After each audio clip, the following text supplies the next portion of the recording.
임승택 교수는 경북대학교 철학과 교수이다. 동국대 불교문화연구원에서 연구교수를 역임했고 동대학원에서 박사학위를 받았다. 초기 불교와 고전요가의 수행론 연구에 집중하고 있다. 임승택 교수는 이렇게 말했다. 형식적인 계율의 준수보다 더 중요한 것은 올바르게 살아가려는 태도이다. 시대를 관통하는 불교의 궁극 목적은 모든 중생들이 괴로움을 벗어나 즐거움을 얻는 것이다. 초기 불교의 가르침은 간명하면서도 구체적이다. 어느 불교에서보다도 탄력적으로 괴로움에 대한 대처 방안을 제시한다. 붓다는 형이상학적 추구가 내면의 탐욕과 집착에 연결될 수 있음을 지적하였다. 특정한 견해를 확신하는 대다수 사람들은 그것을 타인에게 강요하려 든다. 그리고 바로 이것은 지난 수천 년 동안 목격되어 온 비극적 인류 역사의 주요 원인이 되었다. 붓다는 괴로움 해소라는 현실의 문제에 주력했으며 여타의 사변적 견해들에 대해서는 차가운 태도를 유지하였다. 그는 맹목적인 믿음보다는 바른 이해에 기초하여 현실을 살아갈 것을 권하였다. 또한 어떠한 권위와 전통에도 굴복하지 말라 일렀고 심지어는 자기 자신에 대해서도 무조건적으로 이끌리지 말라고 충고했다. 결국 붓다의 깨달음은 고, 집, 멸, 도의 사성제로 짐약될 수 있다. 초기 불교의 수행 방식은 정서적 안정을 통해 지혜의 개발로 나아가는 일정한 패턴을 지닌다. 붓다는 무익하고 허황된 욕망과 근심 따위에 끌려다니지 말고 현재의 순간순간을 분명한 알아차림과 마음 지킴으로 살아가라고 일렀다. 바로 이것이 몸, 느낌, 마음, 법의 네 가지에 대한 마음 지킴, 즉 사념처 명상의 원리가 된다.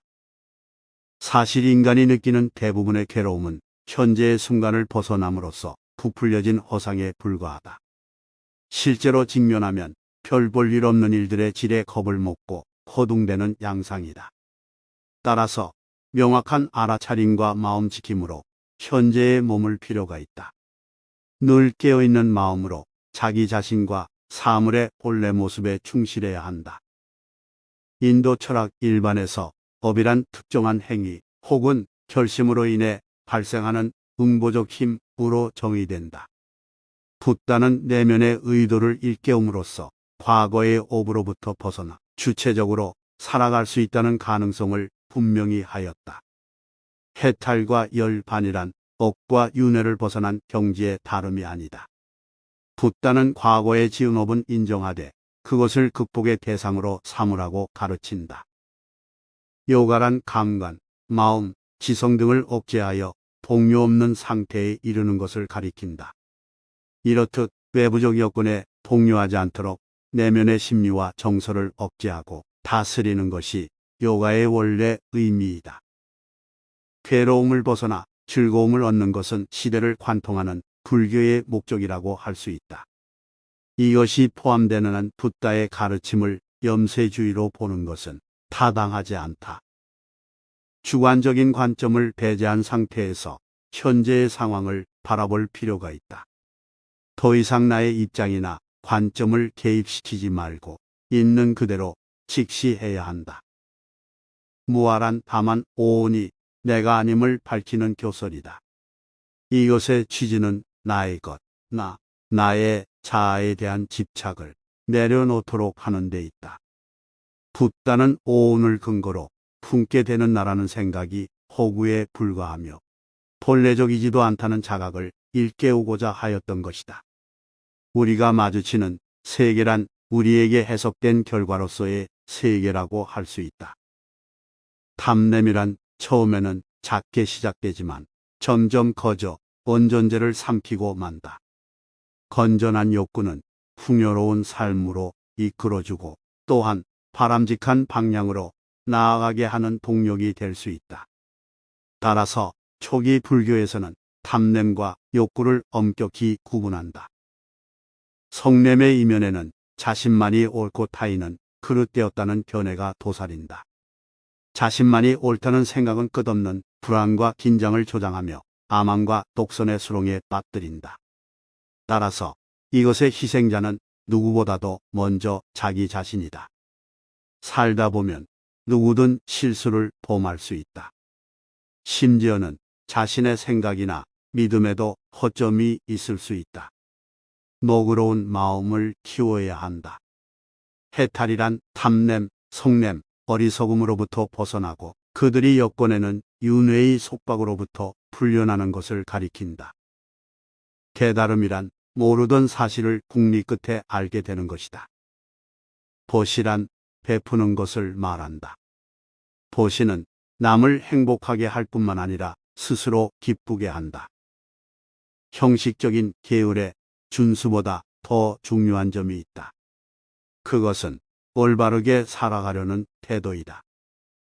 붓다는 다양한 방식의 가르침을 펼쳤지만 그의 모든 가르침은 결국 사성제로 귀결된다고 할 수 있다. 나는 괴롭다라는 것과 괴로움 자체는 다르다. 붓다는 나는 괴롭다라는 생각 대신 괴로움 자체만을 직시하라고 이른다. 오치온이란 물질현상, 느낌, 시각, 지음, 의식 따위의 경험적 요인들에 집착해 있는 상태를 나타낸다. 이때의 집착이란 번뇌와 동요로서 이들 오온에 대해 애착과 분노 따위를 품는다는 의미이다. 이렇게 해서 탐냄과 속냄과 어리석음에 뒤엉켜 드러난 5가지 경험 요인을 곧 오치온이라고 부른다. 지각이란 특정한 대상을 떠올려 이미지화하는 과정이다. 여기에는 각자만의 기호라든가 성향 따위가 개입되곤 한다. 지음이란 외부 대상에 반응하는 내면의 태도와 경향을 가리킨다. 이것은 탐냄이라든가 속냄 혹은 들뜸이라든가 무기력 따위의 다양한 정서와 감정으로 나타난다. 의식이란 눈, 귀, 코 등을 통해 유발되는 암을 가리킨다. 이것은 단순한 감각적 의식에서부터 느낌, 지각, 지음이 결부된 교화적 경험 내용으로서 의식까지를 망라한다. 대부분의 법무들은 이들에 집착해 있는 상태를 자아로 착각한다. 그러나 오치온을 자신과 동일시하는 삶에서 만족과 평안은 있을 수 없다. 오히려 이러한 착각의 양상이야말로 괴로움이라는 거룩한 진리 자체에 해당한다. 인간이 처하게 되는 대부분의 불건전한 상황은 가래를 적절히 대처하지 못한 데서 비롯된다. 이러한 가래를 발생시키는 대표적인 3가지가 감각적 욕망, 있음, 있지 않음이다. 오치온이란 가래에 휘둘린 상태에서 마주하는 경험적 내용들이다. 느낌의 본성을 꿰뚫는 통찰의 지혜가 생겨날 때 가래는 저절로 수그러든다. 깨달음이 없는 상태에서 가래와 맞서는 것은 거의 불가능하다. 지속적으로 평온한 마음을 유지하려면 지혜의 성취가 반드시 필요하다. 초기 불교에서 지향했던 열반이란 감정적, 심리적 동요 없이 살아갈 수 있는 능력의 다름 아니다. 이것은 곧 깨달음의 실현을 통해 얻어지는 능력이라고 할 수 있다. 붓다는 세계의 이치를 규명하려는 이론적 작업보다는 현실의 괴로움 자체에 더욱 많은 관심을 가졌다. 그는 사변적 견해의 소유 여부와 상관없이 시시각각으로 와닿는 괴로움의 현실에 주목하라고 일렀다. 깨달음의 실현 혹은 열반의 경지에 도달할 때라여 비로소 온전한 바꿈이 가능하다고 할 수 있다. 팔정도의 8항목은 크게 3가지 분류로 나누어 생각해 볼 수 있다. 바른 견해와 바른 의향은 지혜에, 바른 언어와 바른 행위 그리고 바른 삶은 기울에, 바른 노력과 바른 마음지킴 그리고 바른 삼매는 선정에 배대할 수 있다. 지혜의 영역에 속한 처음에 2항목이 갖추어질 때 올바른 실천에 매진할 수 있다.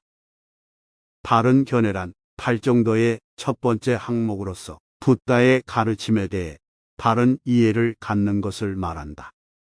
바른 견해는 도성제를 구성하는 팔정도의 첫 번째 항목인 동시에 사성제 전체에 대한 지혜를 의미한다.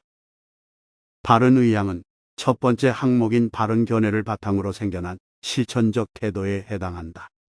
바른 견해는 지혜와 직접적인 상관성을 지니는 반면에 바른 의향은 자애로운 마음과 연결되어 있다고 할 수 있다. 이들 두 가지는 조화롭게 닦아야 한다. 그렇지 않고 어느 한쪽에 치우치면 무정한 사람 혹은 감정에 휩쓸리는 나약한 사람이 되기 쉽다.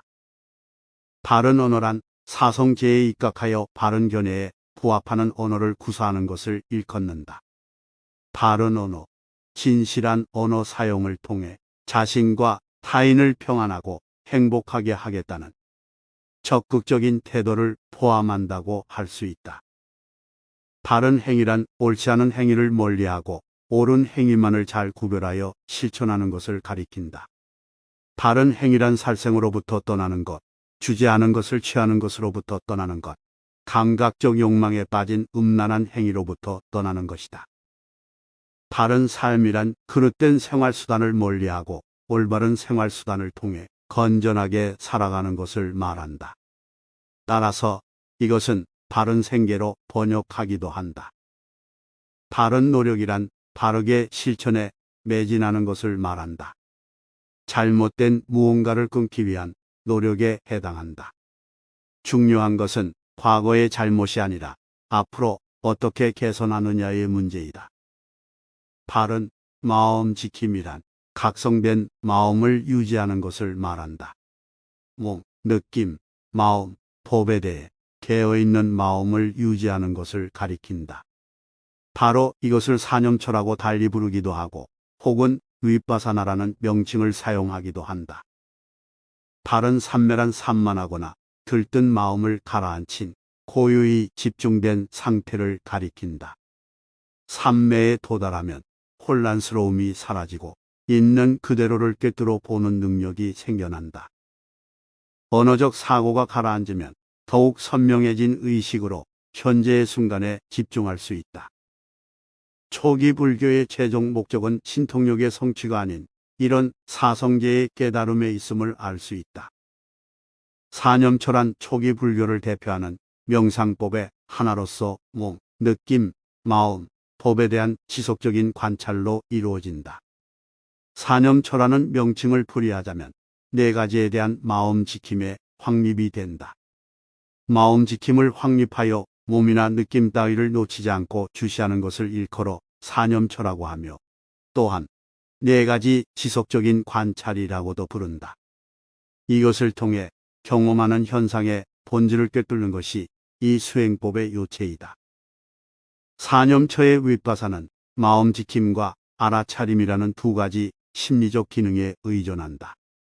결국 몸, 느낌, 마음, 법을 알아차림의 내용으로 하는 사념초의 실천은 고, 집, 멸, 도라는 사성제의 실현을 위한 구체적 과정으로서의 성격을 지닌다고 할 수 있다. 사마타란 고요 혹은 평온을 의미하며 슬픔과 산란함이 가라앉은 경지를 가리킨다. 윗바사나란 있는 그대로를 통찰하는 것을 말한다. 마음 지킴과 알아차림이 절제될 때 번뇌는 깨달음 매개로 바뀐다. 그런 의미에서 번뇌가 곧 보리, 인셈이다. 자애란 남에게 즐거움과 기쁨을 선사하려는 마음으로 풀이된다. 자애로운 마음은 나로 인해 다른 사람이 상처받는 것을 막아준다. 자애로운 사람은 개방된 태도로 타인을 대하고 또한 자신을 다스린다. 명상법을 실천해 나가는 과정에서 마음 지킴과 알아차림은 없어서는 안 될 중추적 역할을 담당한다. 12연기란 괴로움의 현실이 전개되는 과정을 12단계로 분석해 놓은 것이다. 12단계란 구체적으로 무명, 지음, 의식, 정신, 물질현상, 6장서, 접촉, 느낌, 가래, 집착, 있음, 태어남, 늙음, 죽음을 가리킨다. 무명, 즉 진리에 대해 모르는 상태가 괴로움의 근본 원인이라는 사실만큼은 분명하다. 나아가 무명을 제거하면 괴로움을 소멸시킬 수 있다는 교훈을 부각시킨다. 무명의 해소에는 괴로움의 현실에 대한 완전한 이해, 가래의 끊음, 소멸의 실현, 팔 정도의 닦음이라는 과정이 포함된다고 할 수 있다. 따라서 12연기는 깨달음을 이미 실현한 상태에서 얻는 통찰의 내용이라고 할 수 있다. 법이란 불, 복, 승이라는 삼보의 하나로서 불교라는 종교의 구심점이 된다.